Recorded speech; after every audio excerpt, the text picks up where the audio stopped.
Good day, everyone. Um, my name is Mr. Segun, and I'm a mathematics tutor. So today we'll be looking at a topic in mathematics, which is trigonometry.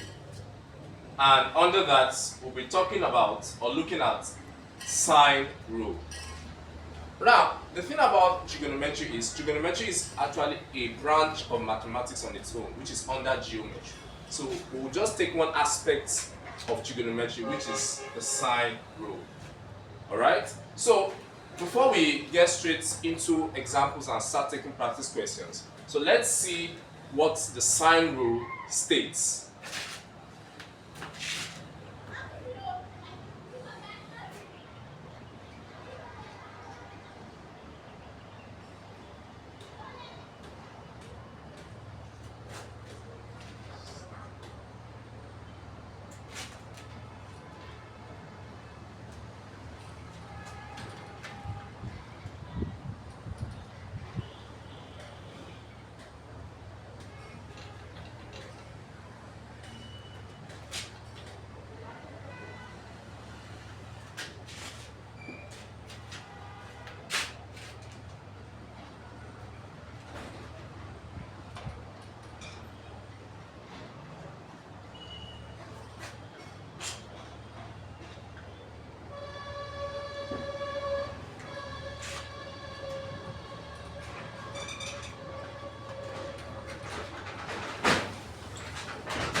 So this formula written here is basically what we call the sine rule.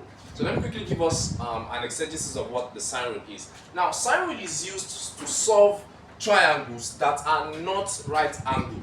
Now, what do I mean by that? Now, we all know what right angled triangles are, right? So basically, one of the properties of a right angled triangle is that one of its angle is equal to 90. That's what makes it a right angle actually. So if you have a triangle like this, and then you have this, right? So this here, let's say this is A, this is B, and this is C. So this here is a right angled triangle. Why? Because we have an angle 90 degree here. But I want us to know this, that please, sine rule should not be applied to a right angled triangle. We use it for other kind of triangles, an obtuse angle triangle, a reflex angle triangle, and so on and so on and so forth, but not for a right angled triangle. Alright, so most times we get problems or questions involving triangles which are not right angles. So in some questions you might be asked to find the length of a particular triangle, you might be asked to find the angle in a particular triangle, alright? So in a case whereby you are given a question or a triangle which is not right angle, how do you solve, what method do you use to solve them, alright? So we use sine rule.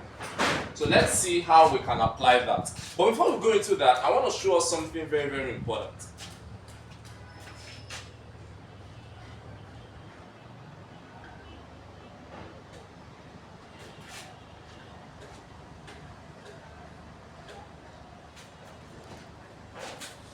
Now, we want to quickly look at something which is angles between 0 degree and 360 degree.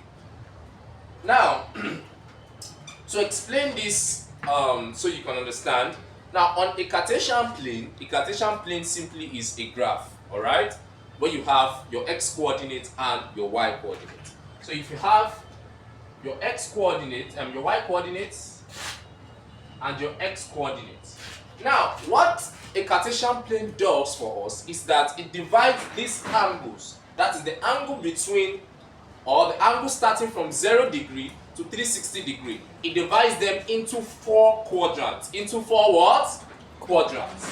So this is a Cartesian plane, basically a graph, where you have the y coordinate and you have the x coordinate. So what this Cartesian plane or graph does for us is divide this angle into 4 quadrants. So we call this the first quadrant, we call this the second quadrant, we call this the third quadrant, and we call this the fourth quadrant.